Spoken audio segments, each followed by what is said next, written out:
Assalamualaikum warahmatullahi wabarakatuh. Perkenalkan, nama saya Samsuduha Sahrorini. Di pimpinan daerah Asia Sidoarjo, saya adalah Sekretaris Majelis Kesejahteraan Sosial. Profesi saya sebagai dosen di Teknik Elektro UMSIDA. Ekoenzim adalah sesuatu yang sangat sederhana, yang mudah untuk dipelajari, dan biayanya sangat murah sekali, artinya dengan biaya yang rendah. Tentunya semuanya bisa melakukan tanpa gelar khusus, tanpa keahlian khusus. Sehingga bisa dimulai setiap dapur rumah tangga untuk mengolah ekoenzim. Dengan mengolah menjadi ekoenzim, sampah organik tentunya akan menyelamatkan generasi kita ke depan, karena akan terjaga bumi kita semakin nyaman, semakin sejahtera. Jangan lupa subscribe, like, dan komen di Aisyah ID. Wassalamualaikum warahmatullahi wabarakatuh.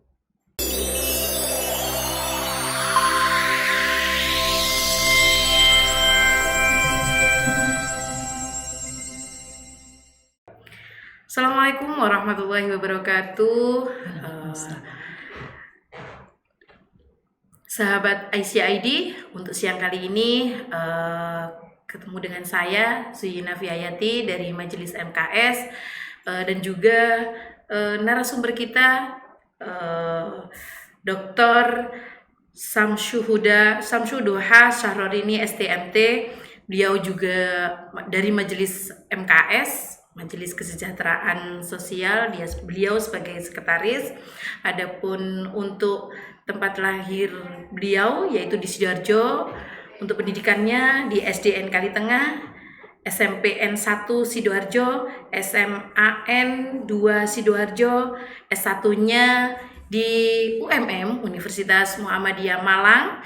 Beliau adalah angkatan pertama dan juga lulusan pertama di Prodi Teknik Elektro.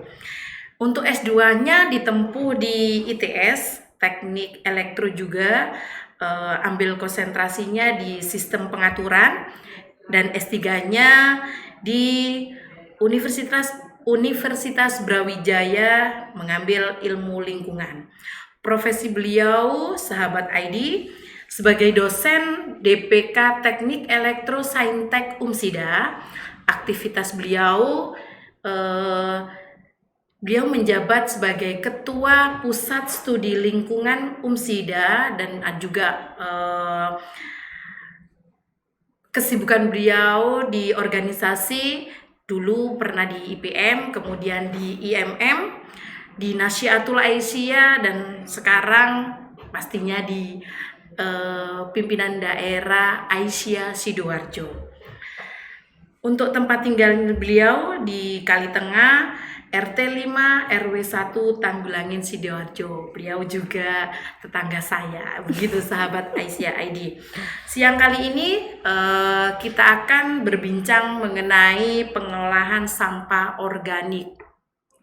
Kita ketahui sahabat ID, permasalahan sampah itu luar biasa ya, yang sejak dulu belum kita bisa tangani ya. Khususnya di Sidoarjo, sahabat ICID.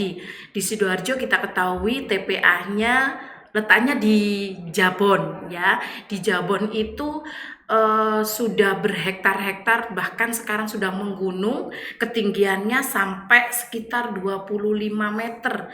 Nah, begitu luar biasa sahabat ICID.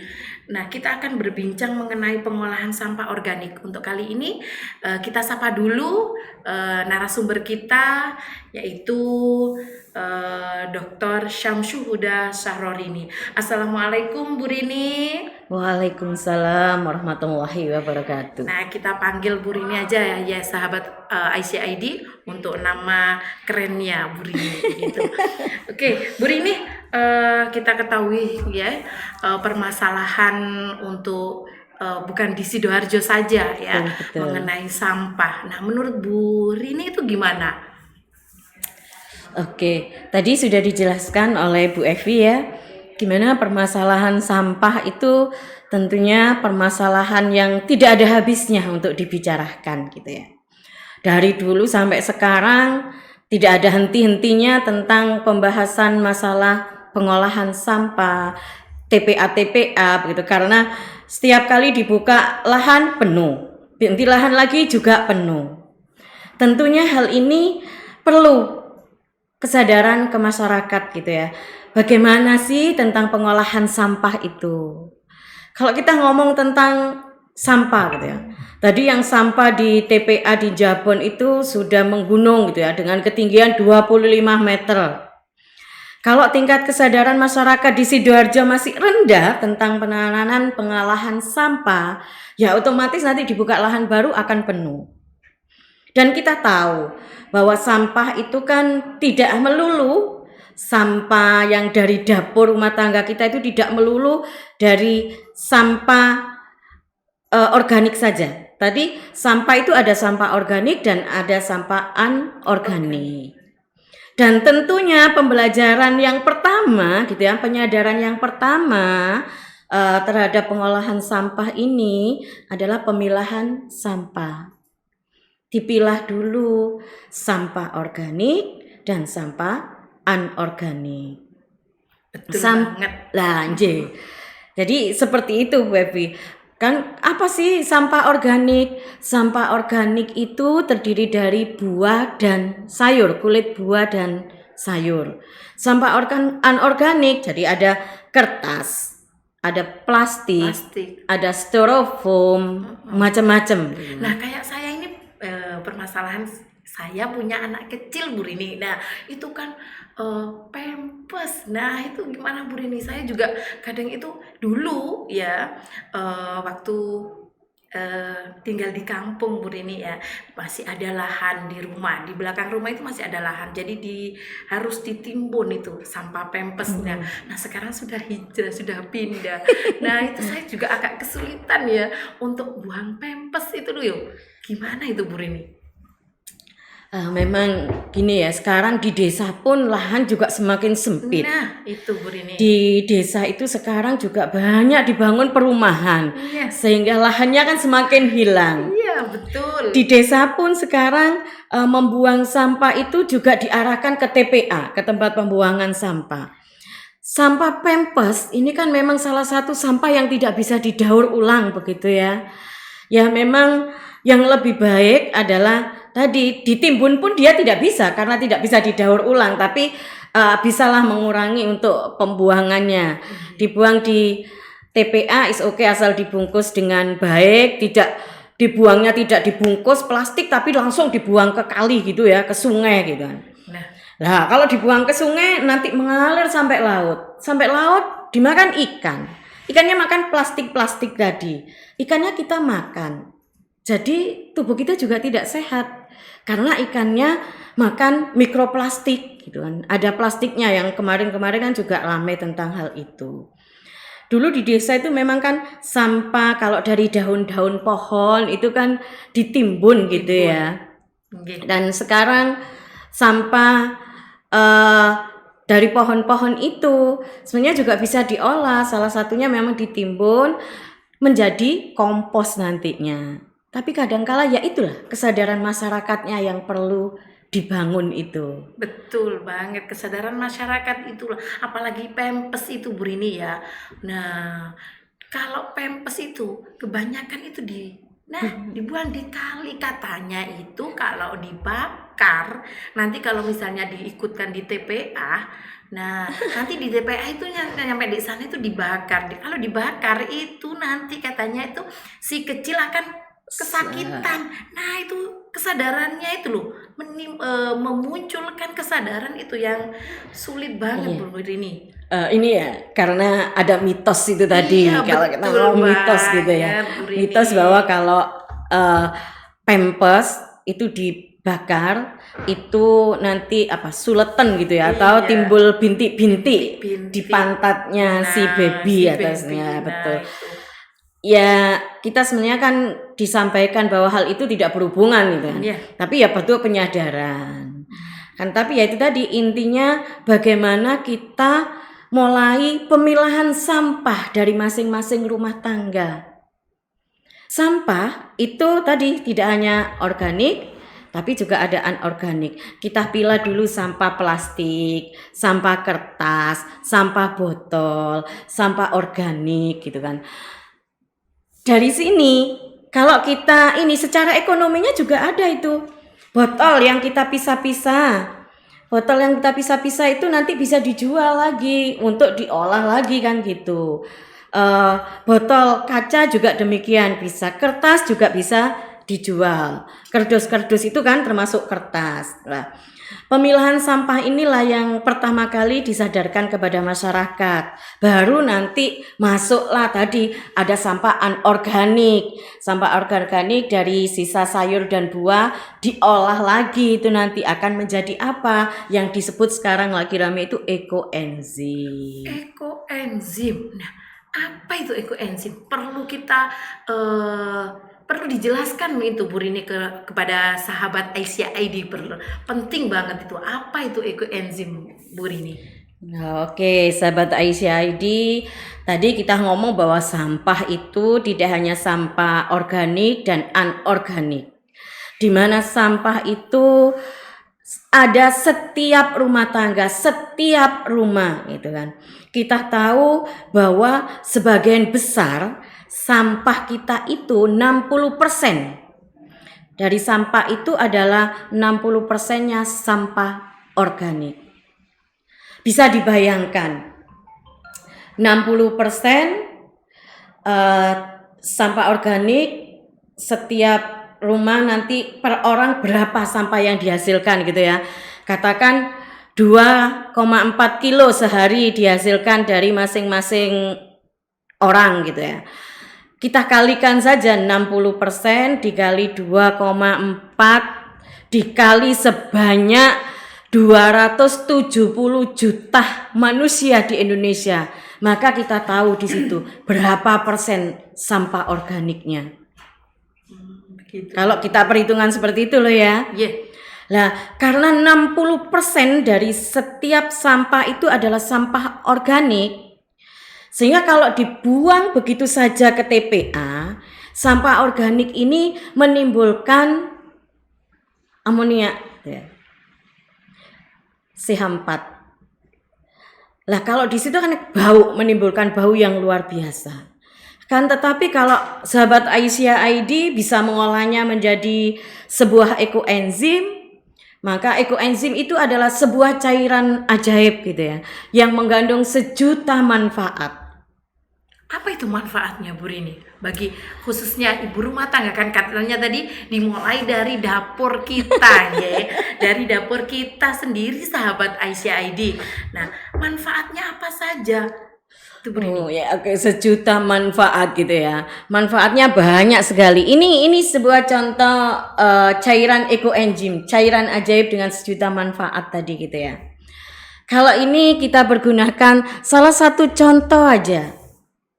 Kita teriris pisau gitu ya jari kita. Kalau disemprot dengan ekoenzim ya, lebih familiarnya itu orang menyebutnya adalah EE, ini cairan EE, cairan ekoenzim gitu ya.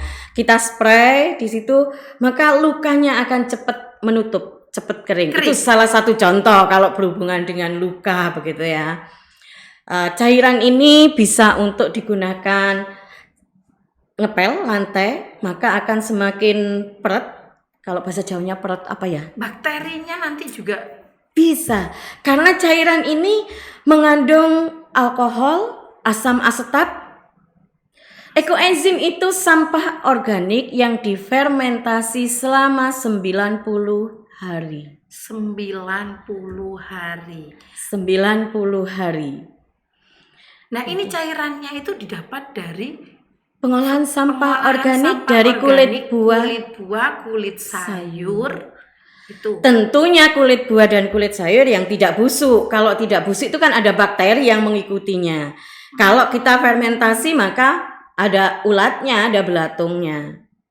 Jadi gampangnya itu kan kita ngupas buah, ya ditempatkan di tempat tersendiri, buahnya kita makan, kulitnya kita biarkan dulu.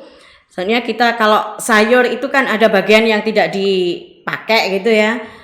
Bagian yang tidak pakai kita buat ekoenzim ini. Apa perlu dicuci dulu enggak ya Bu Rini ya? Ya kalau kita membuatnya itu secara bersih, Hmm. cairannya kan akan semakin bagus. Ya harus dicuci terlebih dahulu. Makanya tidak boleh busuk. Harus dicuci terlebih dahulu. Sayurnya baru bisa diolah. Diolah dengan apa saja? Nah, itu yang saya penasaran itu Bu Rini. Sahabat Aisyah Adi pasti juga penasaran. Nah, bahan-bahan penunjang untuk pengolahan sampah organik itu apa saja? Oke. Perlu dicatat loh sahabat Aisyah Adi nih. Penting banget ini biar kita bisa Oke. praktek di rumah ya. Oke, sahabat Aisyah ID, di dalam pembuatan ekoenzim tadi sudah dimulai dari pembuatan sampah organik gitu ya. Ada 3 rumus saja di dalam pembuatan ekoenzim itu. 1, 3, 10. 3. 1, 3, 10. Oh, tidak sekolah aja loh rumusnya. Ini ada rumusnya cukup 3, 1, 10. Lah ini. Kalau kita ngomong ini salam ekoenzim 3, 1, 10. 3, 1, 10. Ya. Oke. 1 ini molase. 1 bagian adalah molase. Molase. Ya. Molase atau gula aren, gula Jawa, jadi boleh gitu ya. Selanjutnya 3 bagiannya adalah sampah organik tadi. 10 bagiannya adalah air. Air. Oke. 1 bagian tadi gula kan? Gula boleh dari molase, gula aren gitu. Sorry. 1 bagiannya bisa molase, gula aren atau gula Jawa. Gitu ya. Nah, dari sini yang 3-nya sampah tadi dari kulit buah, kulit sayur. Yang Di sudah mana? dicuci. Yang sudah dicuci. Tentunya di sini kan ada pertanyaan. Kulit buah dan sayur apa saja yang bisa diolah kan gitu ya? Betul. Apa saja bisa diolah? Ya tentunya jangan durian dong. Oh, Terlalu iya. keras. Yes, Nah, yes, yes. kan gitu. Ini dipotong gitu kan, kulit buah dan sayurnya dicuci bersih. Minimal adalah 5 macam buah atau sayur. Kenapa sih kok ini bahan organiknya ini minimal 5 gitu ya? Karena jika hanya sedikit, maka komposisinya juga sedikit. Komposisi apa? Enzim yang dihasilkan. Karena kan hanya mengandung 1 tadi, iya. Semakin banyak ya juga semakin baik gitu. Semakin banyak ragamnya Bu Rini ya. Iya, betul. Sayur, buah gitu nggih. Itu semakin baik karena mengandung enzim-enzim yang berbeda dari kulit buah dan sayur ini. Nggih. Ya bisa pisang, nanas, jeruk kan gitu. Sekarang lagi musim mangga. Lah iya, mangga boleh. Ya. Makanya habis ngupas kulitnya jangan dibuang. Biar tidak lari ke TPA tadi gitu kan. Betul. Mengandung amonia yang banyak, nanti mengandungkan bau kan begitu. Apakah kita bisa dipraktekkan gitu Bu Rini? Oke, sebenarnya bukan praktek, ditunjukkan aja Ditunjukkan ya. aja. bahannya. Oke. Nah, ini adalah salah contoh molase gitu kan. Molase. Bahan yang pertama tadi ya. Bahan yang pertama adalah molase. Ini saya ngambil aja kulit buah dan sayur. Di sini saya ada kulit mangga, kata Bu Evi lagi musim. Ada bunga kol, kulit salak, ada tauge gitu ya. Tadi kebetulan yang ada di rumah adalah ini. Satunya lagi adalah air gitu kan. Tempatnya, loh jangan di ini Bu Evi. Tempatnya ada aturannya Bu Evi. Oh begitu. Di dalam fermentasi selama 3 bulan, ini sebetulnya biar kelihatan itu ini ya. Tadi di rumahnya ada ini. Tempatnya itu harus dari plastik. Oh plastik ya? Iya. Kita ngisi di sini berapa yang harus diisi ke tempat wadah ini. Adalah 60% dari kapasitas wadahnya. kenapa kok 60%? Loh, tadi kan nanti ada penguapan biar tidak meledak gitu kan. Kenapa kok ini hanya dari plastik? Kalau terbuat dari logam terjadi kontaminasi nanti. Tentunya kan logamnya bisa ke bawah ini, makanya tempatnya adalah plastik untuk tempat fermentasinya dengan kapasitas diisinya adalah 60% dari volume wadahnya. Berarti sekitar segini. Katakan kalau isinya ini 1 liter gitu ya. Berarti kita harus ngisi 60%-nya 600. 600. Kalau airnya 600 mililiter gitu ya. Maka dengan 1, 3, 10. Berarti gimana? 60 mililiter air, 600 mililiter air. Ininya Molasenya adalah 3 bagiannya. Berarti gimana? Berapa ininya ya kira-kira teman-teman ya, sahabat Aisyah ID ya. Mungkin 2-3 gini. Kalau kita 300 gram gitu ya. Ini berarti sampahnya 3 kalinya. Berarti berapa kira-kira sahabat Aisyah ID? Nah, nanti kita hitung bareng-bareng ya. Coba di rumah itu ya. Nanti bisa lebih jelas karena di podcast kali ini cukup terbatas nih untuk waktunya ya sahabat Aisyah ID. Untuk mohon disimpan ini kontak personnya Bu Sahror ini ya, bisa dihubungi di 08183804046. Saya ulangi sekali lagi ya sahabat Aisyah ID, 08183804046. Nah, ini kalau pingin lebih lanjut, pingin praktek langsung ya di rumah, silakan kontak ke Bu Sahror ini secara langsung begitu ya. Ibu Sahror ini mungkin kasih pesan dan kesan untuk sahabat Aisyah ID mengenai penanganan atau pengolahan sampah organik. Oke, terima kasih. Tadi sampah organik itu sampah yang dihasilkan setiap dari dapur rumah tangga. Artinya kita bisa mengolah sampah organik dari masing-masing dapur rumah tangga. Sampah organik bisa diolah dari ekoenzim tadi dengan rumusnya 1 bagian, 3 bagian, dan 10 bagian. Kalau kita ambil contoh bahwa 1 gram molase atau gula Jawa atau gula merah gitu ya, maka 300-nya adalah sampah organik. Yang ininya 300 berarti yang 1 liternya adalah air. Ditempatkan pada tempat wadah plastik. Terlebih dahulu kita memasukkan itu harus dihitung 60% dari volume wadah plastiknya. Selanjutnya, pembuatan di dalam ekoenzim ini adalah pembuatan yang anaerob. Artinya kedap udara. Maka harus ditutup rapat, tempatnya harus tertutup rapat, dibiarkan selama 90 hari. Di dalam 90 hari nanti kalau kita panen, maka akan dilihat, diukur untuk pH-nya. Jika pH-nya itu lebih kecil dari 4, maka pH itu bisa untuk obat luar tadi.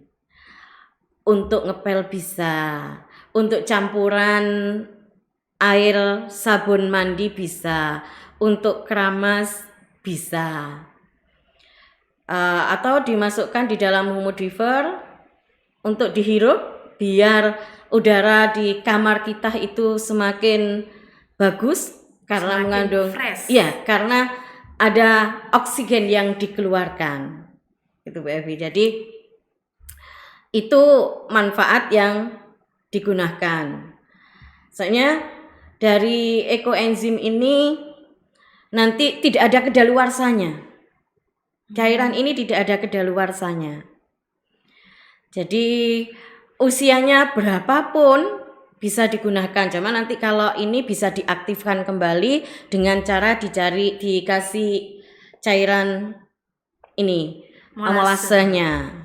Nah, itu di dalam ekoenzim ya Bu Evu untuk pembuatannya. Saya rasa itu mungkin bisa, artinya kita bisa lakukan sajalah untuk mulai melakukan pengolahan sampah organik. Dengan kita melakukan pengolahan sampah organik, tentunya kan akan terjadi pengurangan di dalam TPA gitu. Dan kita memiliki sejuta manfaat tadi. Kalau bisa untuk cuci piring, sampo, untuk ngepel, secara ekonomi rumah tangga kita kan juga berkurang. Maka kita jangan ngomong tentang sampah, artinya yang di mindset kita bahwa sampah organik itu adalah sesuatu yang bisa menghasilkan manfaat, sejuta manfaat gitu kan. Jangan ngomong sampah apa, tapi kita rubah bahwa inilah sampah itu bisa menghasilkan sesuatu yang bermanfaat untuk lingkungan kita, menjaga keseimbangan lingkungan kita, sehingga bumi kita akan terselamatkan. Karena tentunya dengan membuat ekoenzim bisa mengeluarkan di dalam pengolahannya itu mengeluarkan ozon gitu kan. Nah, dari ini semua nanti kalau TPA itu berkurang, kita banyak membuat ekoenzim, maka terjadilah pengurangan pemanasan global. Yang pada saat ini itu kan pemanasan global itu setiap tahunnya bisa suhu bumi itu sudah bertambah sekitar 1,18 derajat Celcius ya. Bisa dibayangkan sekarang aja kan sudah semakin panas gitu ya. Luar biasa panasnya. Makanya harus dimulai dari sekarang gitu kan. Untuk apa? Untuk anak cucu kita ke depan dalam menjaga bumi kita. Biar anak cucu kita nanti itu tetap merasakan indahnya bumi kita, sejuknya bumi kita, dengan kita sedikit saja mengolah sampah organik. Salah satunya menjadi cairan ajaib ini, menjadi cairan ekoenzim. Tentunya di dalam Majelis Kesejahteraan Sosial sangat penting sekali. Kenapa Majelis Kesejahteraan Sosial mengangkat pengolahan sampah gitu ya. Kalau kita semua mengolah sampah, tadi diharapkan terjadi keseimbangan bumi, sehingga kesehatannya juga semakin baik dengan mengolah ekoenzim yang bisa mengeluarkan ozon, tentunya memperbaiki kualitas udara di sekitar kita, sehingga terselamatkan anak cucu kita, semakin sejahteralah umat manusia. Amin. Nah, inilah kesadaran ini yang ditanamkan ke dalam sahabat Aisyah ID. Gimana cara kita tetap selaras, seimbang dengan lingkungan, tidak hanya kita dengan agama, dengan Allah dan sebagainya. Di Al-Quran saja sudah dijelaskan. Hablum minan nas, hablum minallah. Lah iya, kita janganlah membuat kerusakan di muka bumi lah dengan mengolah sampah organik. Inilah salah satunya kita memanfaatkan sampah organik, sehingga kita tadi di Al-Quran sudah dijelaskan untuk menjaga lingkungan, jangan membuat kerusakan di muka bumi. Saya rasa seperti itu Bu Evi. Terima kasih banyak Bu Sahrorini. Sama-sama. Luar biasa sahabat Aisyah ID. Nah, itu tadi kita berbincang-bincang, ngobrol santai mengenai pengolahan sampah yang luar biasa manfaatnya, bahkan sejuta manfaat sahabat Aisyah ID. Boleh kita coba dari dapur kita sendiri ya. Mulai besok kita sudah harus pilah-pilah sampah kita dulu ya. Nanti kita bisa menghasilkan ekoenzim, dan ekoenzim itu tidak hanya kesehatan, juga secara ekonomis juga sangat luar biasa. Saya kira cukup untuk sahabat ID pertemuan kita kali ini. Saya akhiri. Assalamualaikum warahmatullahi wabarakatuh. Waalaikumsalam warahmatullahi wabarakatuh.